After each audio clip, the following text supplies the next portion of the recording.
The two groups, strangers to one another, kept their distance all along the way, each hiding their own secrets. Chen Jianqing and the others carrying the corpse moved slowly. The body was heavy, and the poles needed to be switched between carriers. Sister Hong quietly told me she secretly put 3 bronze artifacts from the tomb pit into the leader's backpack. I knew these 3 bronzes were hot commodities on the black market. Sister Hong would definitely find someone to fence them, but I worried these unique pieces going public might bring big trouble, especially attracting official attention. Sister Hong seemed to sense my concern and whispered, "Don't worry, I have connections. Once out, we'll contact the Hong Kong go-betweens to sell them. These runners are savvy, they have their own circles. As long as the leader stays off the local black market, no one can track him down." With that, we reached our destination. Before us was an open area, not far from an underground dark river. The group had set up several canvas tents on the ground, much like the ones Researcher used, clearly staying here hidden all along. Guards stood watch outside the tents. Seeing the little leader return with his men, they quickly dropped their cigarettes and hurried forward. Chen Jiansheng, shouldering the bamboo poles with the corpse in tow, entered the tent directly. The little leader asked the gatekeeper if anything was unusual. The man respectfully replied everything was normal. 6. Take people to Cave 9 and release those 3 prisoners. The gatekeeper frowned and asked, "Release them? Is that really appropriate?" "No need," the little leader waved his hand, "that kid's too fierce, we lost 3 last time. Mr. Qin helped out a lot, with him backing us, those small fry mean nothing. Tell the society we got the goods and to send a vehicle for pickup." "Understood."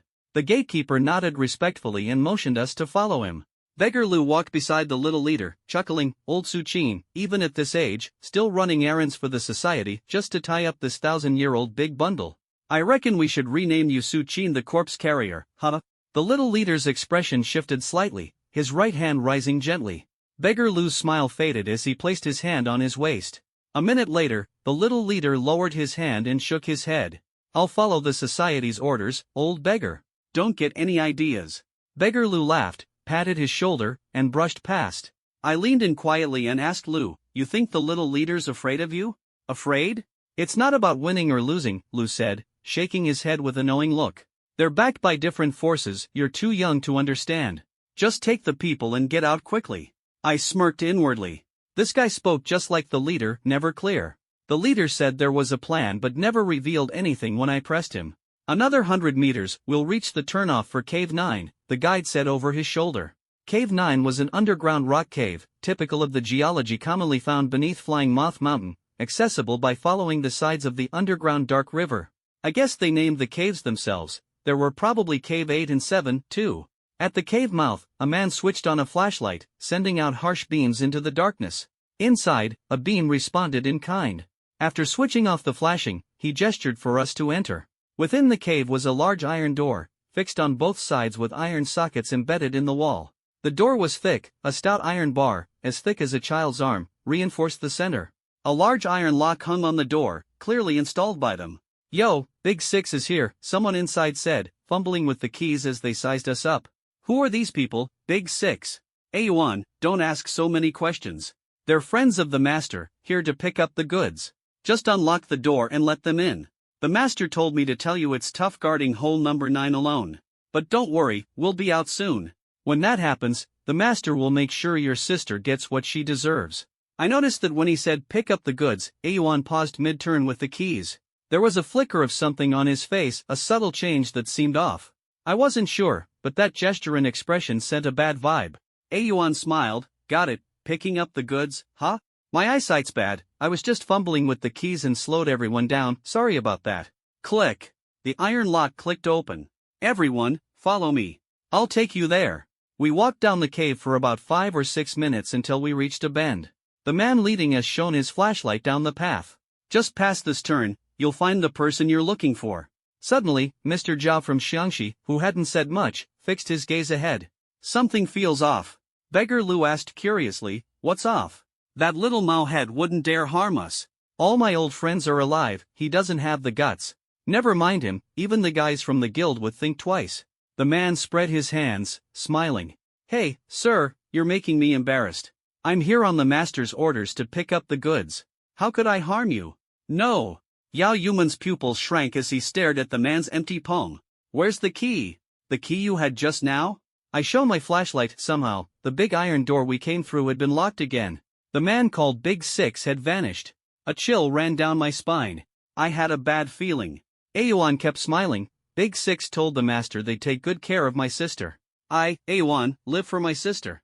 There's only one sister worth everything in this world. Yaoyuman snapped out his pistol, flicked off the safety, and leveled it at the man's forehead. Speak! What exactly do you want? The man remained silent, closing his eyes. Yaoyuman's face drained of color. Sensing danger, he quickly pulled out a small punji stick from his pocket. We all saw it clearly, a 3-needle device, its points aimed directly toward the bend ahead and ambush. Clatter, clatter, suddenly, dragging chains echoed from around the corner, their metallic clinks ringing through the cave. In the darkness, the chain sounds grew louder and louder. Everyone tensed instantly. Suddenly, the man grabbed the gun barrel, staring wildly at Yaoyuman as he burst into maniacal laughter. Ha! Too late. In a few minutes, it'll be dinner time. That little thing hasn't eaten in 2 days. You're all dead. All of you. Don't listen to him. Mister. Zhao scrambled through his pack, shouting urgently, zombies incredibly strong, with tough skin and no pain receptors. Ordinary knives and guns won't hurt it. We need to strike first, move now. He pulled out an ancestral charm coin, said to ward off zombies and disperse their aura. Bang! Yaoyuman fired coldly, shooting the man's calf. The man endured the pain, dripping with cold sweat, but didn't scream. Instead, he smiled painfully. If one dies, we all die. Ha! Zhao led us forward, with me and the gang leader up front. The chain dragging grew closer. Not seeing the enemy made it worse. Our escape route was blocked. This had to be Mauhead's trap. Beggar Lu fell silent, his face grim. Mauhead wasn't confronting us directly but using sinister tricks to feed us all to the zombie. Several flashlights blazed at full power as we rounded the corner, revealing a small, bloated corpse chained up less than 5 feet tall. The body was badly decomposed, with large rotten patches on the head, chest, and calves full of holes, smelling of rot mixed with chemicals, foul and unbearable. The zombies' face defied simple terror, pale blue rotten flesh sunken deep all over, grotesque and disgusting. The corpse seemed to sense the living and began frantically struggling, shaking loose earth from the cave walls. The chains could break at any moment. Old Shangshi chewed on a medicinal pill and shouted, holding up the charm coin, "Beggar, open wide." Beggar Lu drew his soft sword and stepped forward, swiftly stabbing toward the zombie's mouth, sword slicing the air sharply. Crack! The blade plunged inside, but Lu shouted, "No! Its teeth are biting down on the sword." The iron chain snapped in response. Beggar Lu was shocked, kicking the chain from the sudden recoil and pulling out his sword. "Fall back, quick!" Zhao yelled as the chain broke, turning around to retreat. Sister Yu was the first to rush to the iron gate, shaking it with all her might, but the heavy lock was firmly secured, it wouldn't budge. Everyone, panting heavily, gathered in front of the iron gate when suddenly, from the distance, came the anguished scream of a man. The one whose leg Yaoyuman had broken was in trouble. "Master Zhao, we can't get out." "Think of something," the bald-headed man shouted urgently. The elderly man pondered for a moment before speaking solemnly, "No more corpse-binding ropes, mouth-soothing pills are much more effective. Our retreat is completely blocked. There's only one way to deal with this Z corpse." He passed around 3 black pills and said, "These are made from yellow cane and mugwort. There are only 3 left. Holding one in your mouth will block the corpse's deadly aura." The 3 of us each took one, and their effect was just like the corpse avoidance pills I had taken earlier. The sound of chains scraping the ground rose again. The old man stared into the darkness and warned, "Remember, only 3 pills and only 1 chance up close. If we fail this time, no one will survive." The bald man switched on his flashlight, revealing a small dark figure holding a dripping human arm. He shouted, "Here it comes." I quickly placed a pill in my mouth. Bang! Bang! Bang! Yaoyuman fired 3 shots in rapid succession, but the Z corpse only wavered slightly. "Charge!" The old man gripped the copper coin tightly and rushed forward. Gritting my teeth, I followed alongside Beggar Lu and Lu Yushan. Right now, it was all or nothing, fight or die, fight and maybe live. The Z corpse reached out to grab us. Beggar Lu deflected it with his soft sword, then launched himself off the wall with a kick, driving his legs into the corpse's face like cannonballs. The momentum knocked the thing to the ground, where Lu Yushan and I pounced from either side, holding it down. The elderly man moved quickly, clutching the bronze coin, preparing to stuff it into the corpse's mouth. The first attempt failed as the corpse struggled wildly and the coin slipped. The rotting stench hit me full force. Even with the pill in my mouth, I felt sick. The corpse's strength kept rising, and I was barely holding on. "Hurry! I can't keep it down much longer. In this critical moment, the old man stopped aiming precisely and simply reached out his right hand. Master Zhao. The ENZ corpse bit his wrist with a snap, spraying blood everywhere. The old man paled but endured the pain. With a pressing and releasing motion, the shining coin slid perfectly into the corpse's mouth. The coin immediately gave off a burnt smell mixed with a rotten stench, utterly disgusting. The ENZ corpse's movement slowed, and within seconds, it completely collapsed onto the ground. Master Zhao pulled back his right hand, which was now covered in deep bite marks and bleeding profusely. Panting, he told Beggar Lu, "Quick, cut." Beggar Lu nodded and swung his sword. Sister Hong rushed over, pulling bandages from her bag and expertly wrapping the old man's wound to stop the bleeding. Loosen it at all, and the blood wouldn't stop. The ENZ corpse lay utterly still, like a decaying corpse. Despite losing his right hand, the old man's eyes held no despair, only relief and triumph. Don't overdo it. Just wrap it normally. For regular people, being bitten by such a thing, no matter how good the treatment, they won't survive a month. This ENZ corpse carries a ton of coffin bacteria in its mouth. That's the origin of the folk saying a zombie's bite means certain death. Hearing this, Beggar Lu drew his sword and said, "So, old man, if you got bitten, would you turn into a ENZ corpse too? If that's the case, I'll send you off right now."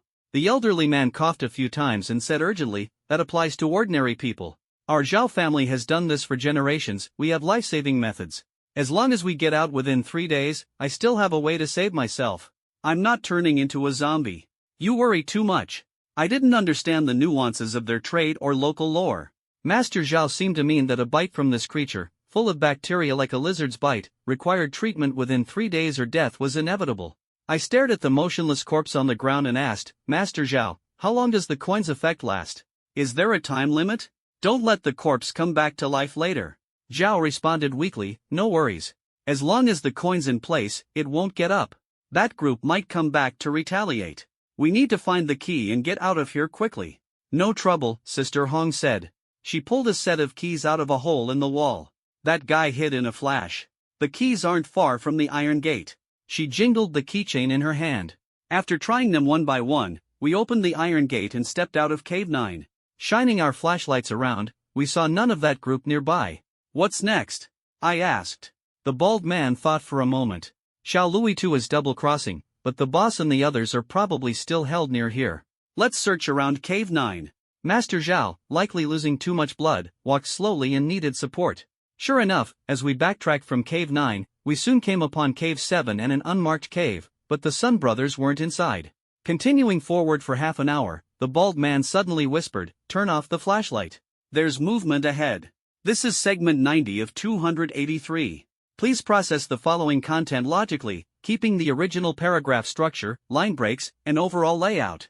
Return only the processed result." We turned off our flashlights and crouched, sneaking a look. The cave's structure carried sound well. Ahead, we heard voices. Damn it, after guarding this ghost place for so long, finally a chance to rest. When we get out, I want to find 3 girls to satisfy myself. I'm going crazy in here. Quit complaining. Brother Jian told us to hurry and escort the prisoner, clean things up, then withdraw. The pay's good on this job. Once we're out, you can do whatever you want. The 2 lit cigarettes and turned into the cave. I glanced at Beggar Lu. Lu nodded and said, "Just 2 ordinary guys. I'll handle it. You wait for my update." With that, he drew his soft sword and slipped forward along the wall. 10 minutes later, flashlights flickered in the cave. I signaled, "Let's go." Inside, we found 2 guards lying dead in pools of blood. Beggar Lu clenched his flashlight between his teeth, wiping his soft sword. He had struck hard, clearly holding back anger. Suddenly, I motioned, "Quiet. Listen." I listened closely and heard faint howling echoes from deeper in the cave.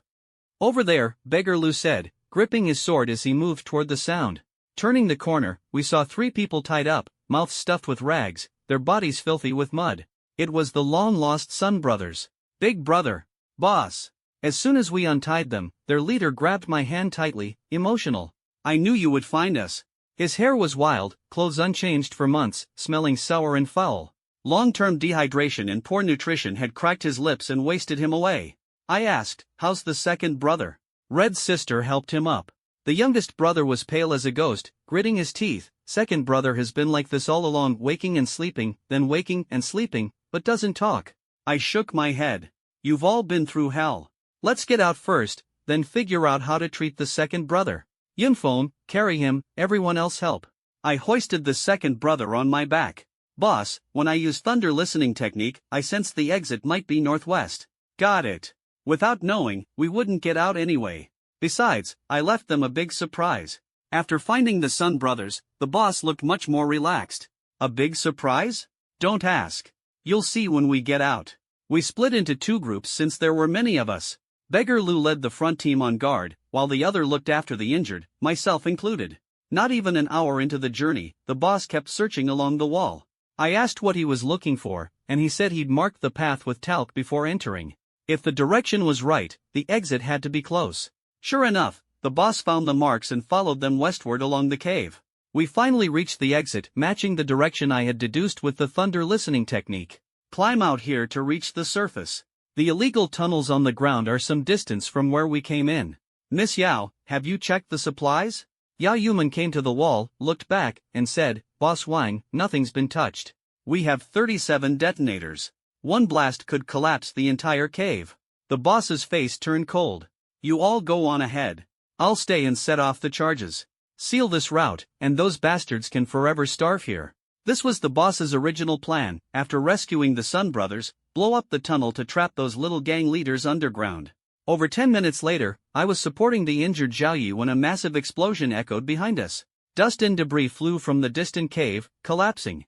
After a moment, through the smoke and dust, the boss appeared, covering his mouth with cloth. Anyone who messes with my people, I seal their path. The boss's move was decisive. So what if they captured Yin Zi's corpse? Without food or water, they'd starve inside soon enough. Beggar Lou glanced back at the collapsed cave and laughed aloud, uttering just one word. Perfect. Under the blazing sun, a group suddenly appeared on Faima Mountain, mostly dusty and grimy, including an old man with a broken hand. I raised my hand to shield my eyes, looking at the long-missed sun, whispering, finally, I see the sun again. Back at the rented house at the mountain's base, Yao Yuman called 2 cars. Before leaving, Beggar Lou clasped his fists and said, Boss Wang, this time I helped you to repay a favor. That little gang leader being dead is best, otherwise, Changchu would bring trouble. If anything happens to Brother Jian's godfather, Xie Qirong, don't forget to find me at the Jiaowang Hotel in Handan, Hebei. I can keep you safe there. The boss clasped his fists in return.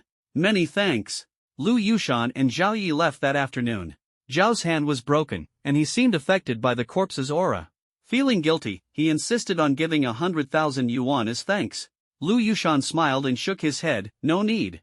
We're helping out of loyalty, not money. Watching them leave, I felt sentimental. This is the real Jianghu, the true network. People risking their lives to help, refusing payment all out of respect. When will Xian Yunfeng ever have this kind of face? This is paragraph 91 of 283. Please follow your usual approach to processing the content below. Keep the original paragraph structure, line breaks, and overall layout intact. Return only the processed result. Second brother wasn't doing well. I suggested taking him to the hospital, but he waved me off, saying no, it's not an illness, the hospital can't cure this. He planned to ask a friend to inquire in the Miao villages of Guangxi. Second brother now seemed almost like a fool. He was especially afraid of light, the curtains had to be drawn tightly closed. He wouldn't eat or drink on his own, needing someone to feed him. Even more disturbing, his pupils were slowly turning pale yellow, for reasons unknown. He was rescued, but how long he would survive was uncertain. After Yao Yuman left, we returned to the hotel. The landlady's surname was Qin, a slightly plump middle-aged woman. Upon seeing us, she exclaimed in surprise, "Oh, so many of you. Where'd you all go? You all look dust-covered and worn out. You've paid a year's rent but haven't stayed a single night? What happened to your big brother?" She pointed at old son number 2. Big brother coughed and said, "It's nothing, landlady. We went traveling. Just came back now. I'll call you if anything comes up." The next day, Big Brother gave me a task, go to the local antique market to find a boss with the surname Zhao. He said to have Boss Zhao contact his own boss, and once contact was made, we'd meet. He said there was merchandise to be sold. I was fully involved in this matter. I understood Big Brother's meaning. We had only sold half the batch of bronze artifacts before, and I'd already pocketed over 100,000 yuan. Obviously, he wanted to quickly liquidate the remaining pieces. Most of these bronzes were sold to Hong Kong. Some went through auctions there to be laundered, while some high-value items couldn't be cleaned and eventually ended up in private collections of wealthy individuals. Selling to those buyers was safest, they had money to spare, and the police couldn't track the collections. I suspected the boss Zhao I was supposed to find was connected to those Hong Kong runners. This was a big deal, not only involving bronzes but also 3 pieces with mysterious ancient Yu Kingdom totems that Sister Red and I had brought. Their quality was extremely high. Even if they cost $1 million, there would be buyers. Keep in mind, $1 million is at most 1/10 of the current market value. In Fengnan District, Shund, there was a small antique market. When I arrived, not many people were there.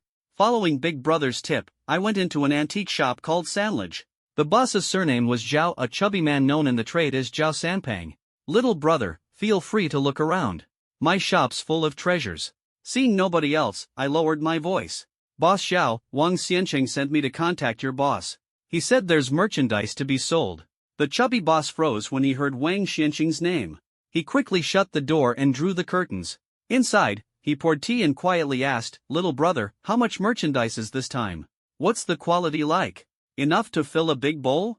This was trade jargon. I answered seriously, "There's both donkey meat and dragon meat. Doesn't fit in a bowl, have to use a jar." "Dragon meat." He slapped the table, excited. "Really? How many pieces?" I held up 3 fingers. Oh my, sweat formed on his forehead.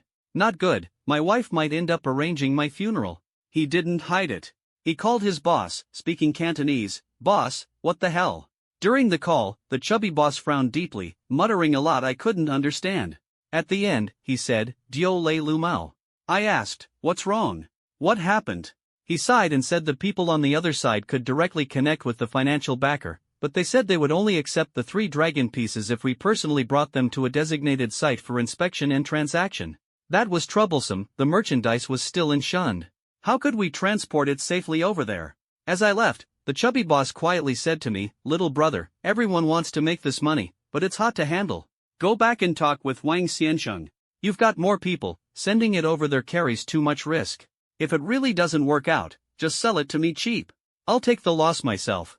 I asked, "Oh? Cheap? How cheap were you thinking?" He rubbed his hands. "Let's say 200,000 yuan. That includes those 3 dragon pieces.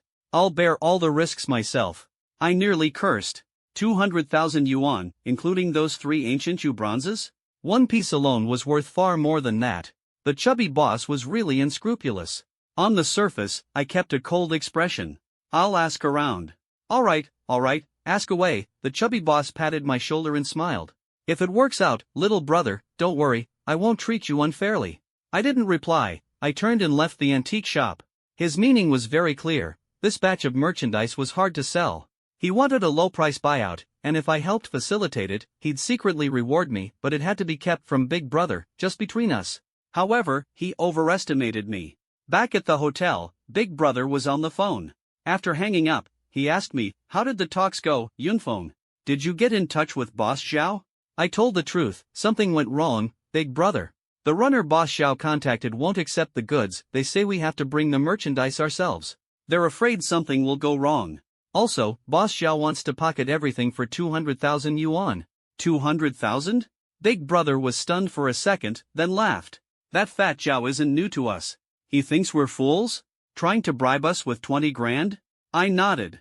"Exactly, Big Brother, the price is ridiculous. How about we just keep it ourselves?" The boss shook his head as he poured a cup of tea. "We can't hold on to this. We're tomb raiders, not collectors. The real money is only in cash." Setting the cup down, he frowned. "Yunfeng, remember, prevention is key. Zhao Fatty's a second-hand dealer. He makes money the same way we do, by being bold. No guts, no glory. But I don't think he lied. This deal is huge, a street hustler from Molo Street can't handle it alone. Molo Street is famous in Hong Kong for antiques, divided into upper and lower sections. Here, it refers to Upper Molo Street, a narrow lane lined with dozens of antique shops. In terms of quality, it far surpasses places like Panjiayuan and Shenyang Road, though not in quantity. My first encounter with the Molo Street Antique Circle was during this operation. In earlier years, quite a few items flowed from Molo Street to Sotheby's and Christie's.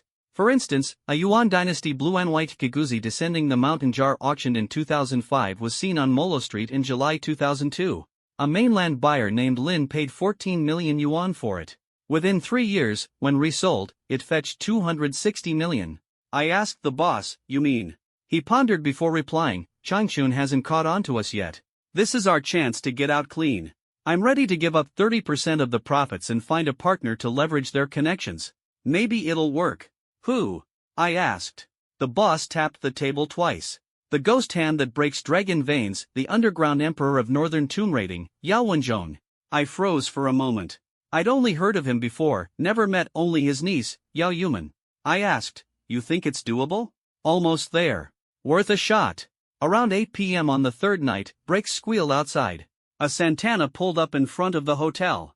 A man in his 50s stepped out, dressed in a Zhongshan suit, composed with a calm face. The boss greeted him, long journey, wine prepared a feast to welcome the master. This man was Yao Yuman's uncle, Yao Wenzhong. It was my first time seeing him. The boss said he operated independently. Though he had a team, few had actually seen him. That night, the dinner guests were the boss, old son, red sister, and me, 4 in total. Yao Wenzhong didn't touch his chopsticks.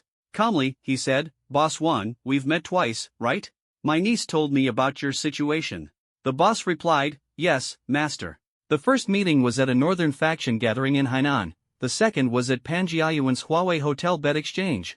I had assumed the boss knew Yao Wenzhong well, but it turned out his close ties were with Yao Yuman. He'd only met Yao Wenzhong twice. Yao sighed, been in this business a lifetime.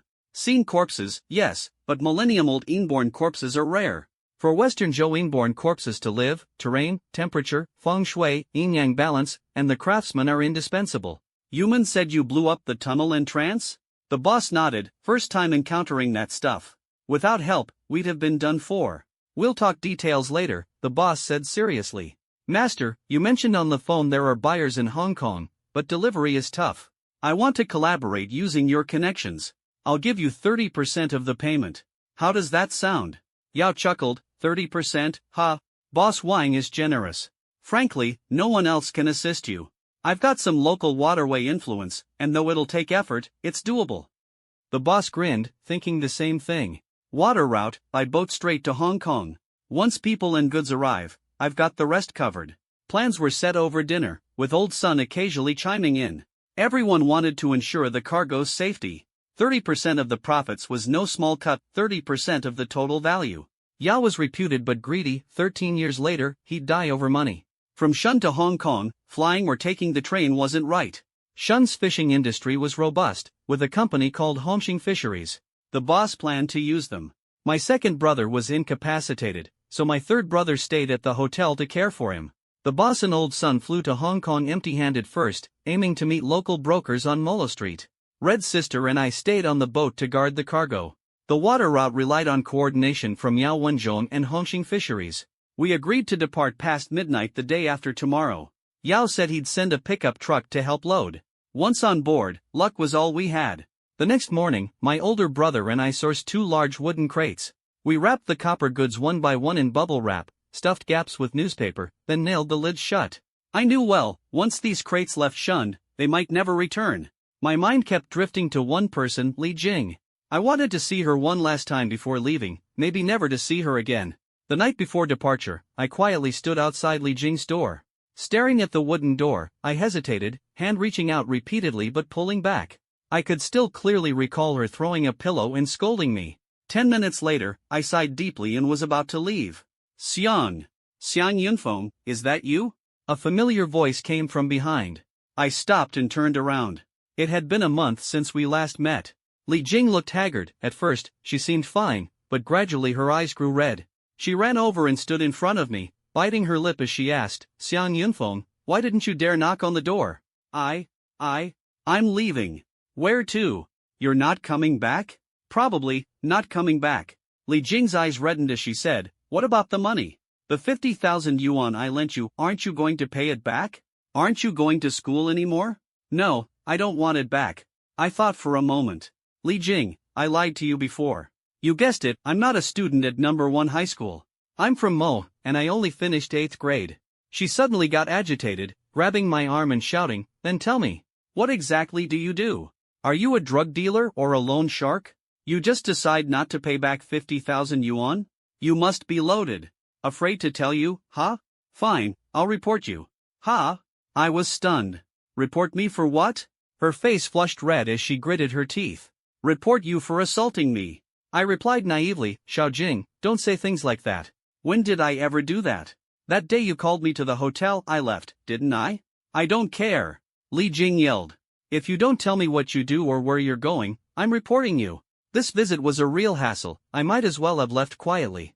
Though young, spending half a year with the gang taught me a lot about social nuances, what to say and what not to say. After thinking it through, I told her a big lie. I said my family was in the gray market business dealing with imported goods. In recent years, many people in the South made money trading imported goods, especially electronics that operated in a bit of a gray area.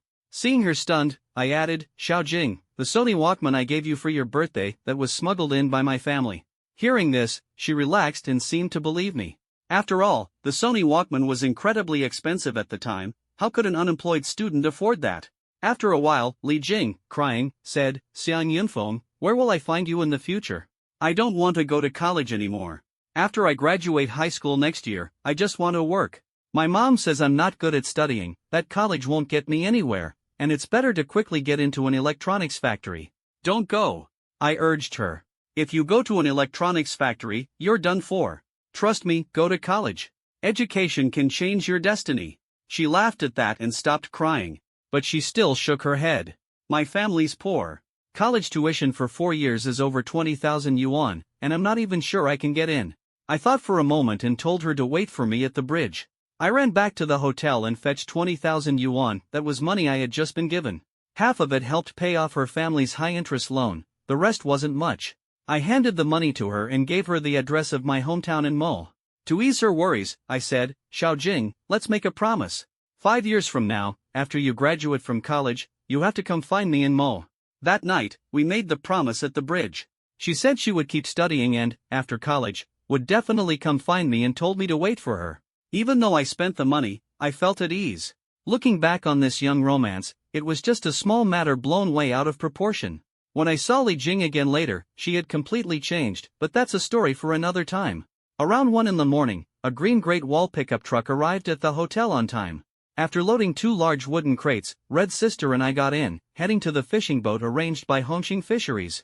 It was a proper medium-sized working fishing vessel. There were 6 of us, Red Sister, the captain, the driver, 2 sailors, and me. Driver Lao Wood directed the loading of the crates. We checked out the living quarters, and Red Sister frowned in displeasure. They assigned us to a storage room next to the engine room. It was dusty, without beds, just 2 old mats, obviously a makeshift setup. Lao Hua awkwardly said, Sorry, we only got orders this afternoon to bring you here. Zhenggang City's conditions are rough. Since Master Yao took a 30% cut, it ended up a dump. Red Sister was angry, You call this rough? How can we go to the bathroom or eat? There aren't even windows, it's suffocating. No, Lao Hua scratched his head, there's an iron plate at the engine room exit. You can lift it when you want some fresh air. And there's no worry about meals, we have breakfast, lunch, and dinner covered. He even gave us walkie-talkies set to channel 16, only he could listen in. If anything happened, just call him directly. The boat wasn't far from Shun to Zhanggang, but it moved slowly. For proper fishing operations, it plodded along like a snail, stopping and starting. Red Sister handled it well, but I'm a landlubber from the north, and it was my first time on a boat. I got seasick that very night. Lao Hua kept warning us not to wander off. Having no crew card could cause big trouble during inspections. He said if we really needed it, we could get some air on the iron plate lift after 1 in the morning. The entire voyage, Old Ho planned to arrive at Zhanggang 7 days later. Red Sister and I ate seafood meals in the storage room, mostly shrimp and fish. The person delivering the food was Duya, who helped move boxes. He was Old Ho's own nephew and one of the few on the ship who knew we were staying in the storage room. Duya was in his 20s and very talkative. Seeing that Red Sister and I looked listless, he sometimes chatted with us while delivering meals, sharing many stories from the sea. I also told him tales about the horse guardian spirit of the Northeast and the yellow-skin ghost, which caught his full attention. On the 4th night, just after 9, Red Sister and I were playing poker to pass the time when suddenly Old Ho's urgent voice came through the radio. 2 of you. Are you there? Please respond. I took the radio and asked, What's going on? Old Ho said, It's not good. Inspectors have come aboard. I want to stall a few minutes. Tell Duya to come to you and help you hide quickly. No sooner had he finished than there was hurried knocking outside the door. When we opened it, Duya flung us 2 raincoats anxiously and told us to put them on and follow him. Leaving the engine room, Duya whispered into the radio, "Uncle, what's the situation now? Can we get on deck?" A few minutes later, Old Ho's voice came back saying, "Those guys are checking forms in the control room. Quickly hide them in the fish hold. They'll be up there in 5 minutes. Let's go. Hurry." Duya pulled Red's sister and me up the deck. In the center of the deck was a hatch leading down to the fish hold where tons of dead fish were stored. The stench was suffocating. Duya urged us, still wearing the raincoats, to quickly scramble down the ladder. With a loud bang, the hatch shut behind us. The space was dark, slippery, and slimy, reeking awfully. Almost immediately, voices sounded above. "What are you doing? You weren't around when we checked the roster. Show your crew IDs." I heard Old Ho answer, "This is my nephew Duya. I just called him, but he didn't respond. Maybe the radio's dead." Duya quickly spoke up, "Uncle, you called? I didn't hear you. I forgot to charge the radio last night." Old Ho scolded, "Can you be more responsible? Don't just use the radio without charging it." "Folks, shall we check the crew quarters?" Someone else said, "Wait, that's the fish hold. Let's open it and look." My heart tightened. In the darkness, Red's sister grabbed my arm, gasping heavily, muscles stiff with tension. What should we do? We couldn't just wait to die. Suddenly, I thought of a risky idea. Old Ho's loud shouting on the deck was obviously a warning. I heard Duya say, "The fish hold is full of dead fish and smells terrible. Better not check." Unexpectedly, someone replied, "Cut the crap. Routine inspection. Open it now."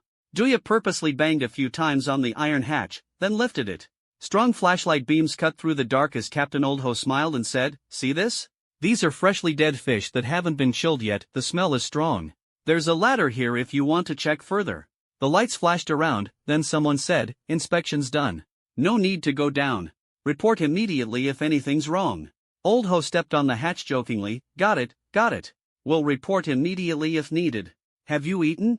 I can get some fresh stuff for you." They declined, and the voices faded. Once they left, Red's sister and I crawled out from the dead fish in the hold. The stench made us gag. Our noses, eyes, and ears were filled with the smell. Anyone who's ever left a fish out for a week in summer, then snuggled up with it under the blanket, would understand how unforgettable the smell is. After the inspection, Duya helped us out. We were dazed, and Old Ho brought us some herbal peppermint water, saying it would perk us up.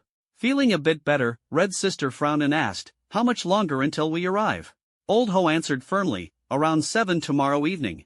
We'll definitely reach Zhanggang dock by then." I asked, "Captain, they didn't check our cargo, right?"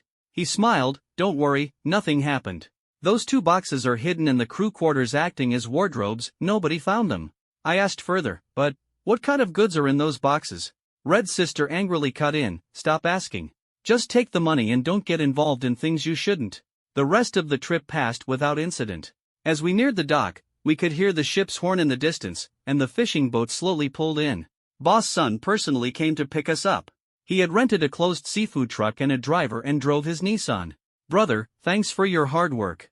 This trip wasn't easy, right?" I said. "Keep your head straight when dealing with people. Let me take you to rest first." "The situation's not right to talk about," Old Ho said. He and Duya helped load our boxes onto the truck. Boss' son invited Red's sister and me inside. I was puzzled. "Brother, isn't our cargo coming with us?" He shook his head. "No, it still needs handling. The dock's under inspection." We paid Yao Wenjong a 30% commission to grease the wheels. Money isn't spent for nothing. I understood then. Having gotten to know Duya over the days, he said their ship would stay in Zhanggang for 3 days, so they'd have time to go out and have some fun. Saying goodbye to Old Ho and Bean Sprout, Big Brother drove us away from the dock. The old China-Hong Kong pier was later turned into the Tsim Sha Tsui Cruise Passenger Terminal. It's only 6 or 7 kilometers from here to Pottinger Street. The guesthouse we stayed at was rented by Batav, more discreet and safer than a hotel. The small truck had to be inspected before passing through, and those 2 big crates full of bronzeware were definitely going to be checked. It all depended on how Yao Wenjong arranged things. After all, we had paid him. At night, this area buzzed with red and golden lights, street stalls, and outdoor food stands everywhere, a chaotic environment. Back then, the Young and Dangerous movies were all the rage. I'd watched the DVDs at my classmate's house in Mall, never imagining I'd set foot in Chan Honam's turf. The Young and Dangerous craze lasted for several years, with machetes wrapped in white towels turned into idols for many rebellious youths. This area gave birth to famous works like Jianghu, Dragons Forever, and Overheard. That night, after Bata came back, dusty and tired, I asked if he had made contact with the buyers. He took a few sips of water and said, "The boss and I arrived a couple of days ago. We'd contacted 2 people before, this afternoon, we also met another. They're all very interested in the goods. Looks like this trip was worth it, we'll have no problem eating well after this." I asked happily, "So how much do you estimate this batch will fetch?" Bata smiled and said, "Yunfeng, you're such a money man. Although the deal isn't sealed yet, I'm sure we'll at least make a few million conservatively, and possibly earn several million more." He meant even on the safe side, it would bring in a few million. Though that amount didn't seem much now. This was the early 2000s, back then, Old Mo wanted to sell Kihu 360, valued at billions, yet the asking price was just 3 million. As soon as a few intermediaries on Pottinger Street saw and confirmed the goods with their own eyes, our deal would be secure.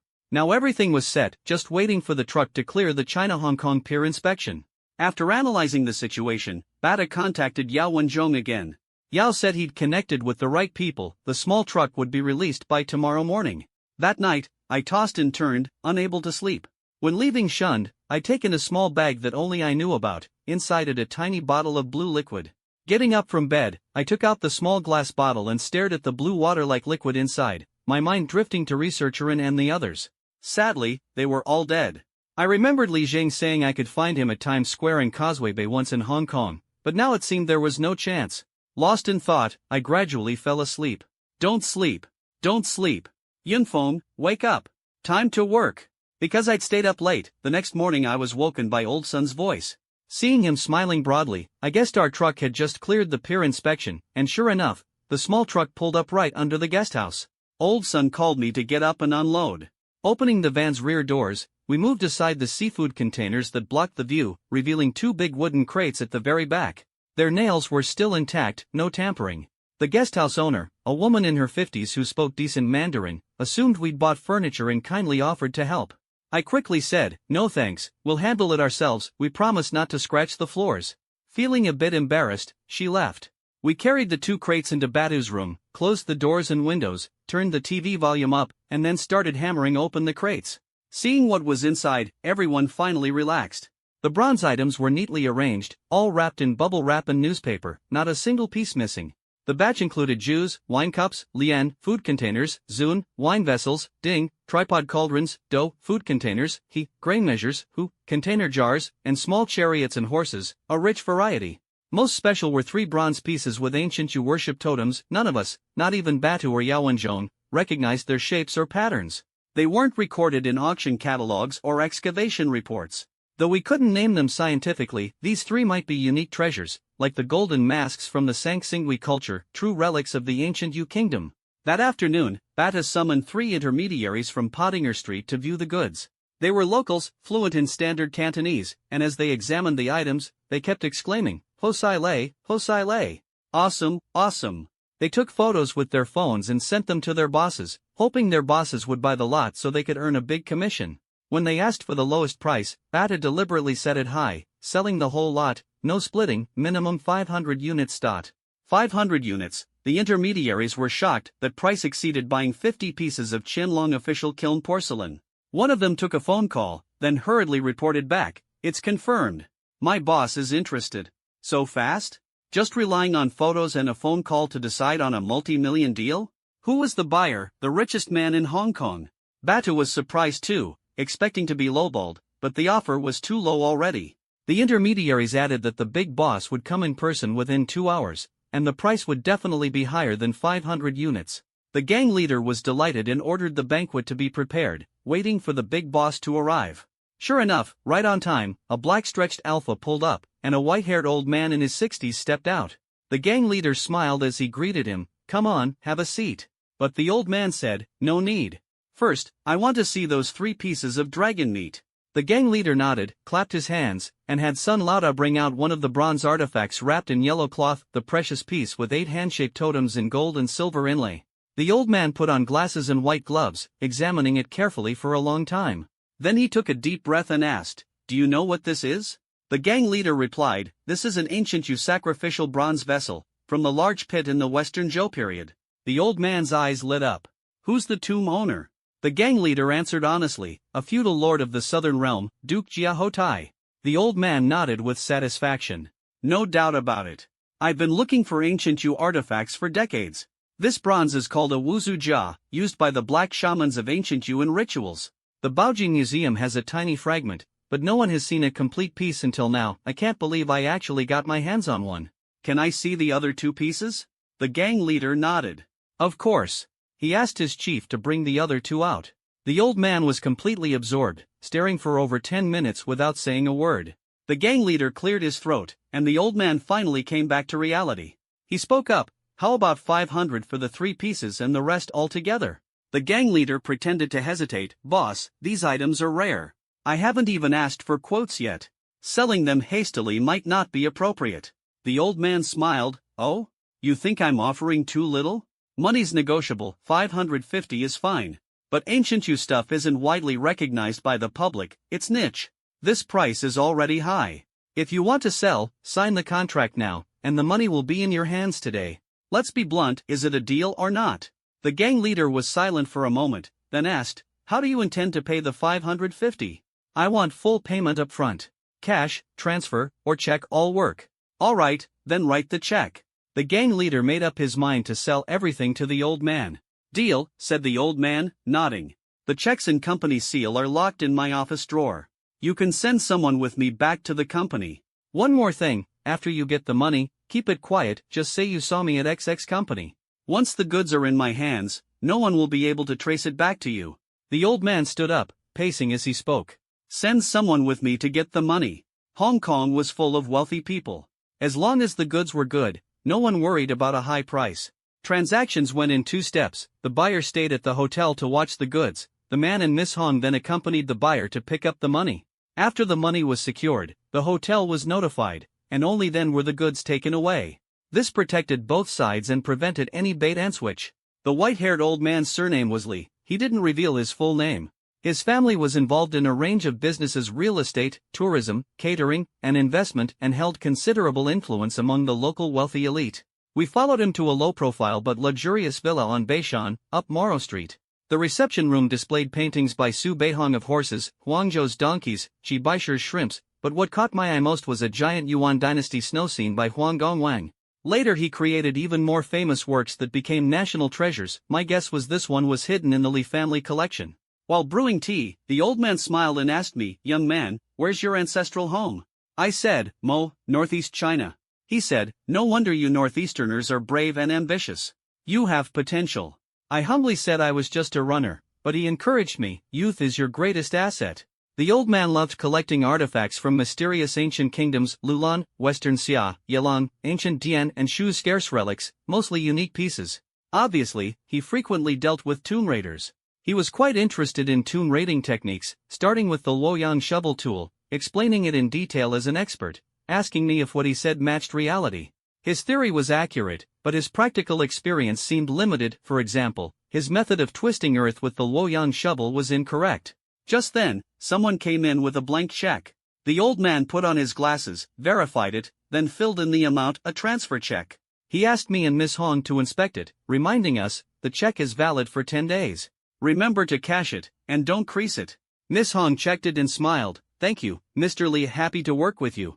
The old man smiled back and shook hands. Likewise. Things are tense lately, stay cautious. My private collection will not leak. Miss Hong informed me the money was received, and we left the villa. I didn't expect the deal to close so quickly. The gang leader was thrilled, saying the opportunity was rare, and told Miss Hong to take the check back to the hotel. I was free to roam, and if I saw anything I liked, I could buy it. Miss Hong took a taxi back to the hotel, and I decided to stroll around Morrow Street. The street was narrow and crowded, but good stuff was everywhere, like Qing Dynasty official kiln were displayed in shop windows. With a scavenger's mentality, I asked prices, but the owners were shrewd. Snagging a bargain here was no easy feat. I was browsing when someone tapped me on the shoulder from behind. I turned around to see a middle-aged man wearing gold-rimmed square glasses. He introduced himself. Let's get acquainted, Wang Yuan. I didn't recognize him and tried to walk away, but he smiled and said, friend, have you sold the goods already? I pretended not to understand and tried to leave again, but he said, friend, playing dumb won't work. Clearly, the news had leaked. Angrily, I asked, did those brokers tell you? No, the man with the glasses denied. The brokers all value their reputation. They wouldn't even sell their own moms to a gold sponsor. If you want to know how I found out, come with me, I'll take you somewhere. Are you crazy? I laughed. You haven't said a word in all this time, and now you want me to come along? Why should I? Suit yourself. With that, he turned and walked away. He walked more than 10 steps, then suddenly, without looking back, said, "Researcher and asked me to invite you." My heart raced. I couldn't help but exclaim, "Who is this guy? How does he know Researcherin? Impossible." I saw Researcherin die and then come back to life and lose his head. Watching him walk farther away, I gritted my teeth and followed. I was certain Researcherin was dead. I had to find out who this man really was and what he wanted. He got into a Passat and started the engine but didn't move, obviously waiting for me. I slid into the passenger seat, and he smiled, "Don't worry, I don't bite. What's there to fear?" The car left Missouri Luo Street, heading north along Queens Road, passing through Bin Road and Yaowa Street, crossing through Deacon Street. Far ahead, I spotted a large neon sign Times Square. He was driving me all the way to Causeway Bay. Times Square had many shops and office buildings. I followed him to the northwest corner of the square, stopping at number 85. A plaque on the wall bore the name of a company, Tianlin Pharmaceutical Research Branch. This place looked familiar, like I'd heard about it before. Suddenly, a jolt ran through me. I remembered. At the foot of Moth Mountain, in Researcher An's team, there was a man in a white lab coat named Li Zhang. He once told me, "When you get out, come find me at 85, Times Square, Causeway Bay." Could it be him? Researcher An had said Li Zhang was dead. I grew more confused about this man with glasses, but I was sure he knew something about when Researcher An's team had gone to Shun to help the Changchun Society back then. Times Square's 85 was a modern pharmaceutical company. Back then, many big mainland companies didn't use access cards yet, but Tianlin Pharmaceutical had the most advanced fingerprint recognition system at the time. The man with glasses told me to wait in the conference room for a few minutes. After a while, a young, attractive woman who looked like a secretary brought in some refreshments. The man with glasses left, but the secretary stayed. She leaned sideways smiling and said, "Mr. Xiang, don't be so formal. The boss asked me to take care of you. If there's anything you need tonight, just let me know." Her tone was pretty suggestive. "No trouble," I said, checking the time. "If no one comes to meet me in 3 minutes, I'm leaving." Just as I finished speaking, the door's access card reader beeped. "Brother, you don't come here often. I have to welcome you properly." In came a man dressed in black, wearing a sun hat and giant oversized sunglasses. "Who are you? Brother, don't you recognize me? We even moved a water tank together." "Li Zhang. You're Li Zhang." I suddenly sat up, pointing at him. Yuan, please step outside, we need to talk." Li Zhang waved at the secretary. She licked her lips and left. Only the two of us remained in the conference room. Though he was disguising himself, the more I looked, the more certain I became this was the Li Zhang I'd seen at the foot of Moth Mountain back then. "Yes, it's me, Li Zhang." He removed his hat and sunglasses. He'd changed dramatically. His hair and eyebrows were all gone, he was bald. His eyes were abnormal, the scara yellowed like someone with jaundice. "Researcher and said you were dead. How did you end up like this?" He touched his bald head and squinted. "It's a long story. That day, I separated from Shawan and planned to leave with Old Su, but when I returned, I was captured. They must have been waiting for us to walk right into their trap. I trusted him. With Red Sister controlled, all our moves were being watched, it made sense we got caught." Li Zhang put his sunglasses back on and continued, "Shawan and I were caught. You know Old Su's condition, he was drugged and should have died. I was lucky to escape, crawling out by sheer willpower. Otherwise, I wouldn't have survived. Luckily, the teacher saved me." He said it casually, but I sensed deep resentment inside. He kept his sunglasses on, seemingly sensitive to light. "Little brother, a batch of Western Zhou Dynasty bronzes showed up on Missouri Luo Street. The sellers mainland Chinese, and the buyers look like your people. I tracked you down to ask for a favor." "A favor?" I didn't know the place well and wasn't sure what he wanted. Li Zhang looked at me seriously. "Are you still carrying that bottle, the one from Shawan? The teacher wants you to set a price. The corpse's whereabouts are unknown, but that thing you have is very valuable. This is how I ended up like this, infected by that thing. I'm afraid of light, my vision is blurry with white spots, and all the hair on my body has fallen out.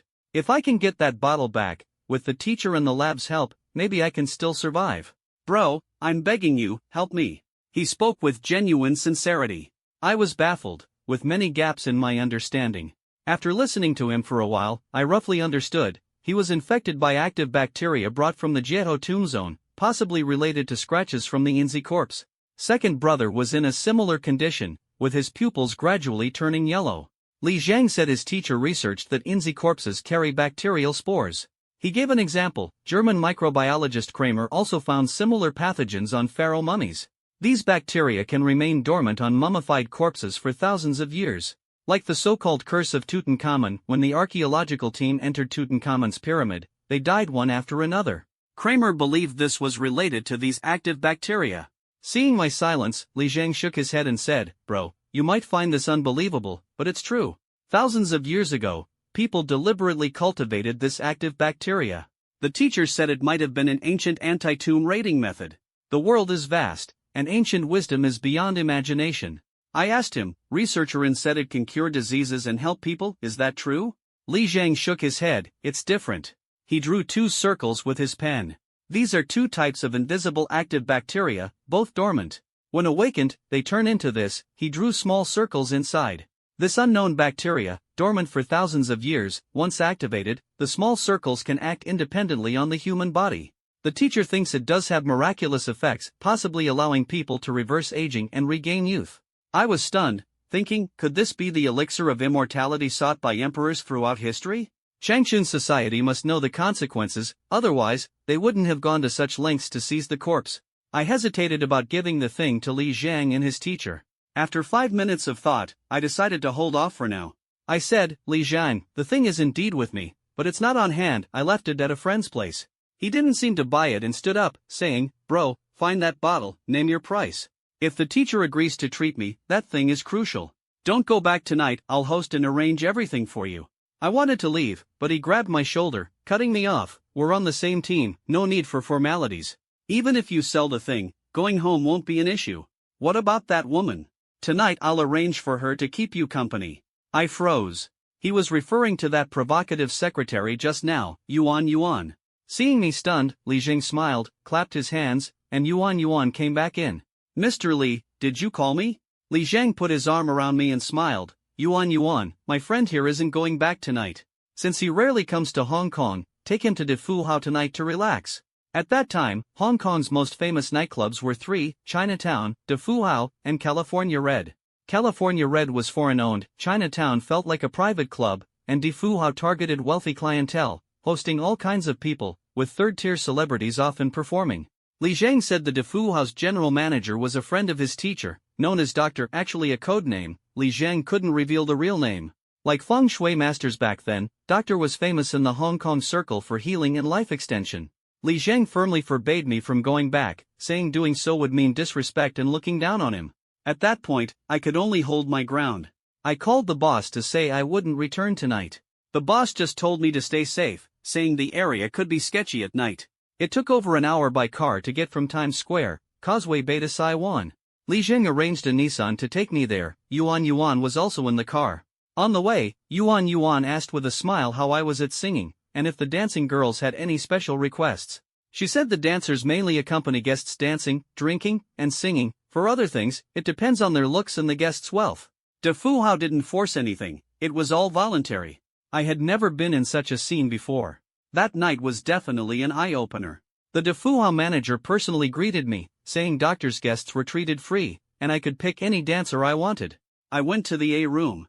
Yuan said room grades ranged from S to D. A room was just below S. Originally, I was supposed to be in an S room, but there was a last-minute issue, so I was moved to a room. The A room was about 70 to 80 square meters with a red carpet covering the floor. After drinks and snacks were served, the manager gave a signal, and many beautiful girls gradually entered, young, pretty, about my age. Sitting on the sofa, I felt a bit awkward. The secretary smiled and pointed to two girls with fair, delicate skin. "You two stay, the rest go out.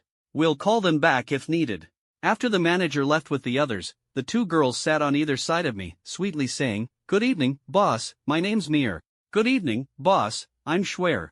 What followed was singing, beer drinking, and playing poker. I was too young then and got drunk. The next morning I woke up in a hotel, unable to remember what happened the night before, only feeling a headache. This is segment 99/283.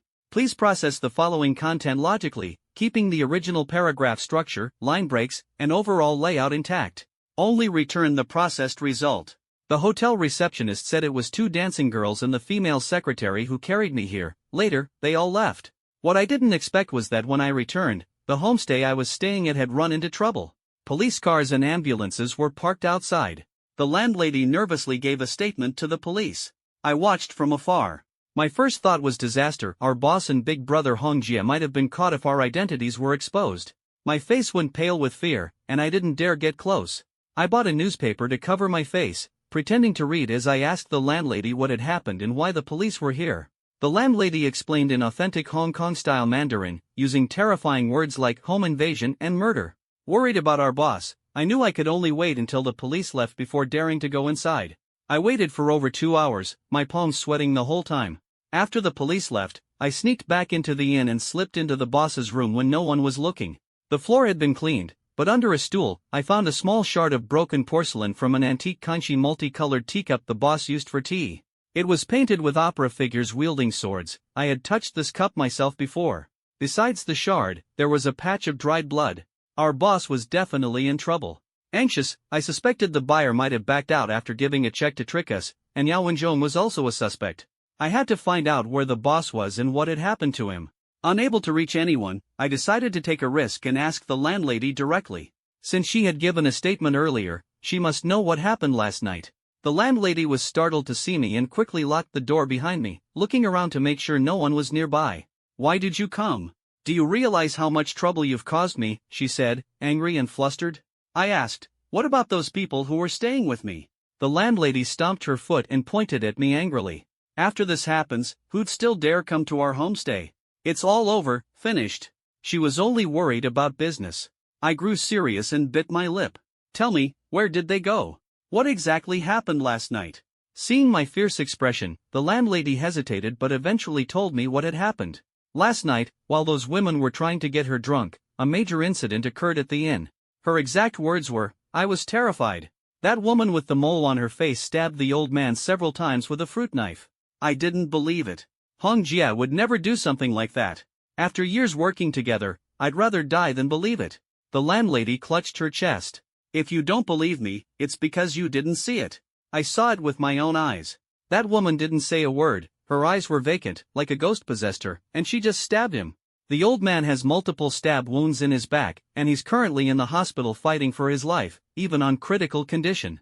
The police are looking for that woman and asked me to give a statement. "Your big brother? I haven't seen him all night." I asked urgently, "Which hospital is Big Brother in?" The landlady lowered her voice, "Central Hospital." "The police haven't found that woman yet, they probably haven't caught her." There's another strange thing. At midnight, I got up to use the bathroom and saw that woman standing alone in the yard, staring up at the apple tree, completely still. It was terrifying. I glanced at the tree and saw a pair of glossy green eyes staring back. Then the whole disaster happened. Pretty scary, right? The incident had happened so fast, so suddenly, and I wasn't even there. I collapsed onto the bed, holding my head helplessly. Hong Jia's situation startled me deeply. Hong Jia took the payment check at noon yesterday, so did she attack the boss out of greed? If so, I couldn't bear to nor wanted to believe it. Now, to uncover the truth, I could only find Hong Jia and ask her directly why she did what she did. The landlady's ghost stories about the apple tree didn't register. Who would believe such nonsense? Hospitals had too many people and eyes, and the boss's condition was uncertain. I bought a baseball cap and sunglasses to disguise myself and sneaked into the hospital. I wanted to see the boss with my own eyes. Since this was a case of intentional injury, I inquired and found the intensive care unit. Through the glass, I saw the boss on oxygen, covered in bandages, pale and lying in bed. A nurse asked if I was family and said I needed to pay over 40,000 for surgery and the ICU deposit. I said I was a friend and willing to pay but asked for a 2-day extension. The nurse said the maximum delay was 2 days, after which if unpaid, the medication would be stopped, and the patient would be transferred to a regular ward. I agreed. I asked if I could visit the boss. The nurse hesitated. "A police officer was here 2 hours ago. The injuries are severe, it's best not to enter." But after I begged, claiming to be his sister, she finally relented and allowed me 3 minutes.